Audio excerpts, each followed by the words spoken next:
जहाँ जहाँ राम जी गए वहाँ ये सब जगह हारे। नासिक हारे और रामेश्वर हारे। योगी जी को बीजेपी खुद निपटा रही है। योगी तो हो सकता है 4-6 महीने में निपट जाए। अरे 15 जो अभी ट्रांसफर हुए हैं वो क्या है, इशारा किसका है? न चाहते हुए भी ट्रांसफर हो गए यहाँ से। जो इस किसानों की 2 लाख रुपए 26 लाख रुपए बीघे की जमीन 2 लाख रुपए में ले ली। मैनपुरी लोकसभा सीट पर बीजेपी के पास डिम्पल यादव के लिए सामने कैंडिडेट नहीं था। मजबूरन उन्होंने अपने पर्यटन मंत्री को लगाना पड़ा, जो मैनपुरी सदर से विधायक हैं। देश में लोकसभा के चुनाव पूर्ण हो चुके हैं, उसके परिणाम भी आ चुके हैं। परिणाम के साथ साथ सांसदों ने जो है अब शपथ भी ले ली है। लेकिन इस चुनाव में जो सबसे ज़्यादा रोमांचक देखने को मिला वो अकेले दम पर अगर बात करी जाए तो समाजवादी पार्टी की, क्योंकि समाजवादी पार्टी ने उत्तर प्रदेश में जिस तरीके से अपने 37 सीटें जीत करके केंद्र की सत्ता पर आ गई है और केंद्र की सत्ता के साथ ही साथ अब उसका आगे का क्या कुछ रणनीति रहने वाली है ये तो जानने वाला विषय है। लेकिन जिस तरीके से अगर बात करी जाए तो एक वो दौर था जब मुलायम सिंह का कभी ये सपना रहता होगा कि वो कभी केंद्र की सत्ता की राजनीति करेंगे, लेकिन अब जो है उनके बेटे ने तो पूरा कर दिया है, जो राज्य की राजनीति से उठ करके केंद्र की राजनीति में आ गया है। अब चूंकि केंद्र की राजनीति में वो आ चुके हैं तो अब कितना बदलाव होने वाला है। और उसी के साथ ही साथ चाहे वो भाजपा हो जो एक वरिष्ठ पद पर देखी जाती है या फिर कांग्रेस की बात करें, एक कांग्रेस का भी जमाना रहा है, तो इन दोनों को टक्कर क्या वाकई समाजवादी पार्टी आने वाले चुनावों में दे पाएगी? और अगर वो आती है तो क्या कुछ परिवर्तन देखने को मिलेगा? इसी पे ही चर्चा करेंगे। मंडी हाउस में इस वक्त मौजूद हैं तो हमको ये सर मिले, बीपी सर। तो इन्होंने कहा कि हम बताएंगे, क्योंकि कहते हैं ना कि या तो फिर युवाओं या फिर बुजुर्ग, इन्हीं को ही राजनीति का सबसे ज़्यादा तजुर्बा होता है, क्योंकि यही जो है बहुत ही अच्छे से उन चीज़ों को पकड़ पाते हैं। क्या लगता है कि लगातार अखिलेश यादव अब राज्य की राजनीति छोड़ करके केंद्र की राजनीति पर आ गए हैं, कितना बदलाव कर देंगे? आपने सही सवाल किया। अखिलेश जी जो हैं वो उन्होंने ये साबित कर दिया कि वो मुलायम सिंह का विकल्प है।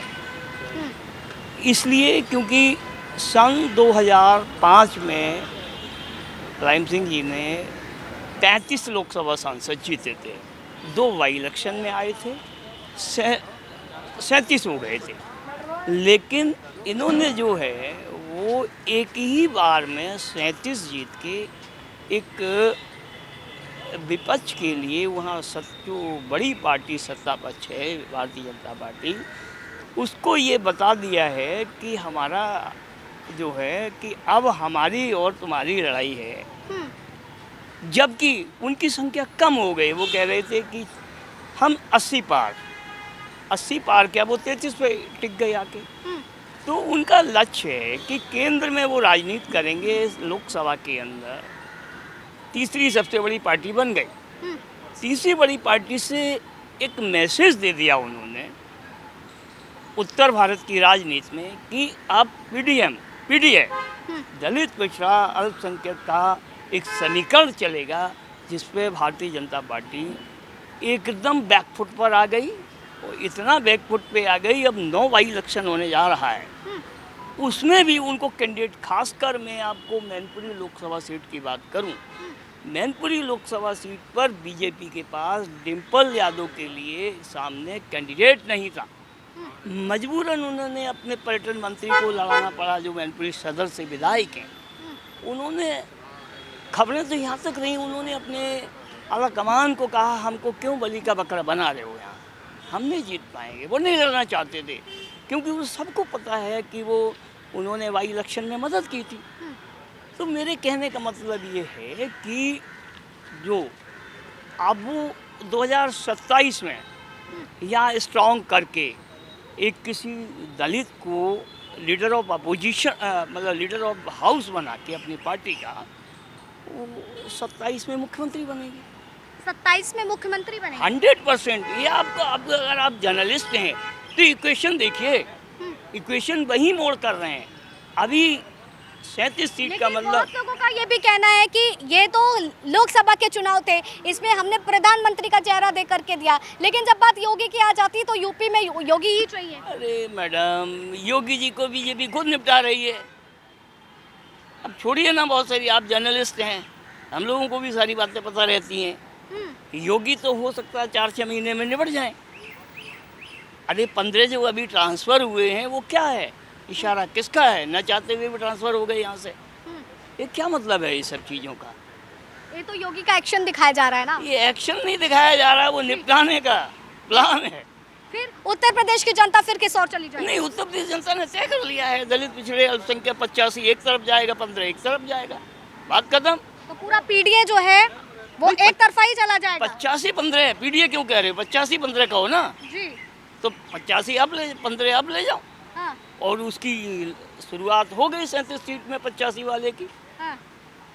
तो लेकिन जिस तरीके से अब ये कहा जा रहा है कि केंद्र की राजनीति में तो अखिलेश बाबू आ गए, लेकिन अखिलेश बाबू जो हैं अब इंग्लिश भाषा का प्रयोग करने लग गए हैं। क्यों, पढ़े लिखे नहीं है?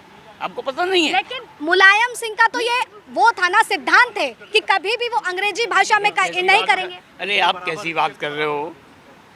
समय के साथ आदमी को बदलना। जो ऑस्ट्रेलिया की, आप तो इस तरीके की बात कर रहे हो, जो ऑस्ट्रेलिया का पढ़ा हुआ आदमी आर्मी की बात कर रहे हैं, ये सत्ता पक्ष के लोग आरोप लगा रहे हैं। अच्छे तो जानते हैं वहाँ कैसे कैसे लोग हैं, सबको पता है।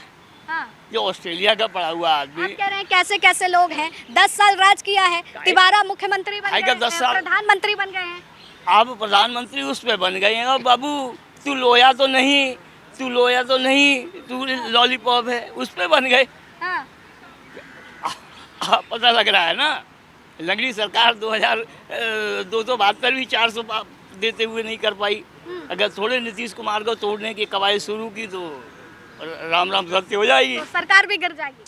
राम राम सत्य हो जाएगी। अब किसकी होती है, आप खुद समझदार है। राम मंदिर पे तो बेचारे चुनाव लड़ राम मंदिर पे अवधेश प्रसाद को मिलवाऊँ, आप तो चल के मिलवाऊँ ना। जी। जो एयरपोर्ट की ज़मीन, जो इस किसानों की 2 लाख रुपए 26 लाख रुपए बीघे की ज़मीन 2 लाख रुपए में ले ली। कल आपके चैनल पे ही, आप जैसे चैनल वाले के सामने औरतें रो रही थी कि ऐसे राम का हम ओढ़ेंगे बिछाएंगे। राम तो हमारे यहाँ है, सबके हृदय में है राम। राम ये और सुनो, जहाँ जहाँ राम जी गए वहाँ ये सब जगह हारे। नासिक हारे और रामेश्वर हारे, रीवा पंचवटी हारे, कहाँ बचे? नहीं, छोड़ो, तो अब अखिलेश की राजनीति कैसी पसंद आई? अखिलेश की राजनीति बढ़िया है। मतलब वो एक परिपक्व नेता हो गए और वो एक पिछड़ों के बहुत बड़े नेता हो गए। अब इसमें कोई तो क्या केवल पिछड़ों के ही लिए ही ये सरकार काम होते करेगी? ना। हाँ। अरे अपने आप संविधान बचाने को मिला ना, वोट मिला, मायावती जी हो गई। क्यों हो गई? कहने की जरूरत ही नहीं पड़ी, सीधा चला गया जय संविधान, बात खत्म।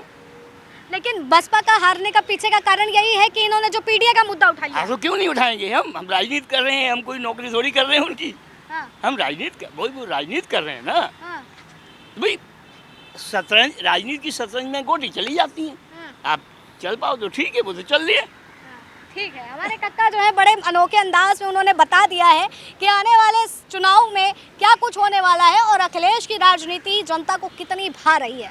फिलहाल ये तो वक्त ही बताएगा। तब तक के लिए आप बने रहे लीडिंग भारत पर। कैमरा पर्सन रविकांत के साथ आस्था तिवारी।